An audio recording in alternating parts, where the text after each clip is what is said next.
1971 সালে যে মহান মুক্তিযুদ্ধ হয়েছে, 1975-এ বাকশাল প্রতিষ্ঠা করার মাধ্যমে 4টি সংবাদপত্র নিজেদের হাতে রেখে সব বন্ধ করে দিয়ে, বাম সংগঠন সহ সকল রাজনৈতিক দল বন্ধ করে দিয়ে বিচার বিভাগের স্বাধীনতা খর্ব করে যখন একমাত্র নায়কতন্ত্র কায়েম করা হয়েছে, সেদিন স্বাধীনতার স্বপ্ন ধূলিসাৎ হয়েছে।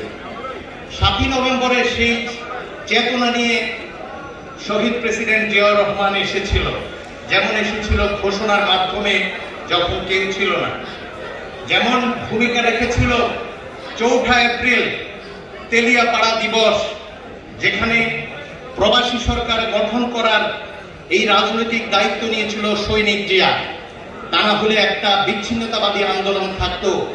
রাজনৈতিকভাবে এতটা দূরদর্শী শহীদ জিয়ার যে ভাবনা, তা তিনি 75-এর পট পরিবর্তনের পর বহুদলীয় গণতন্ত্র আনার মাধ্যমে স্থির করেছিলেন।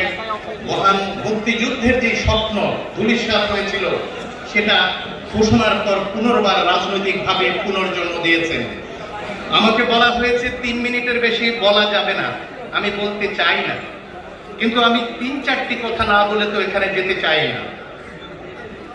আমি বিশ্ববিদ্যালয়ে থাকার কথা, জাহাঙ্গীরনগর বিশ্ববিদ্যালয় বাংলাদেশের যে কোনো বিশ্ববিদ্যালয় থেকে রাজনৈতিকভাবে অনেক বেশি উত্তাল। সকাল থেকে রাত 3টা পর্যন্ত সজাগ থাকতে হয়, বাকি সময় ঘুমালেও মস্তিষ্ক জাগ্রত রাখতে হয়, এমন একটি বিশ্ববিদ্যালয়।